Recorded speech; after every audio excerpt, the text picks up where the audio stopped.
CEO and founder of Fubu, For Us, By Us, Damon John, talks about a situation that happened between The Gap and LL Cool J.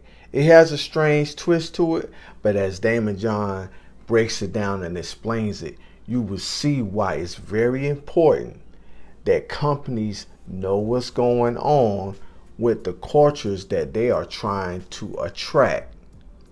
Remember that. Check it out. Just listen to him and see how he breaks it down.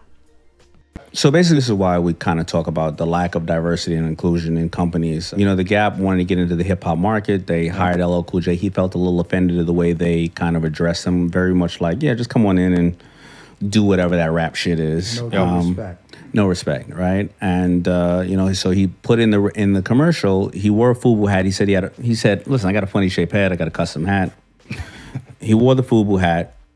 And then he said in the commercial, for us, by us on the low. For us, by us on the low. Yep. The Gap spent $30 million airing that commercial. The commercial aired for about 5 weeks. And because they didn't have anybody, whether African-American or whether white or black or yellow, whatever the case is in the company that really believed or understood hip-hop culture, there was nobody in there to say, oh, by the way. And remember, social media wasn't out now, so there was no hashtag of Gap fail. There was no way to understand what was going on. They couldn't pick up on what was happening. They didn't pick up on what was happening. So 5 weeks later, it took them 5 weeks for somebody to finally say, you idiots. That's incredible. Yeah. So they fired everybody from The Gap. They hired a multicultural agency that they didn't have to do any analytics. They went back and was like, well, before you try to spin doctor this, clean it up, guess what? Everybody in the hood is going to The Gap looking for Fubu, and they can't find Fubu, and guess what they're buying? So The Gap spent another $60 million re-airing the ad, realizing that they could either take advantage of it or have egg on their face. It turned into a movement.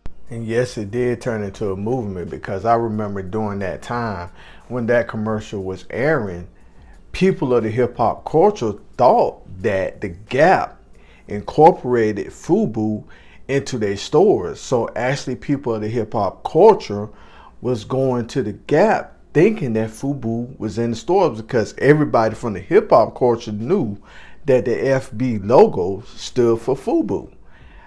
So everybody knew except The Gap what it seems like. And so basically, it's like you have to know who to hire if you want to attract that customer.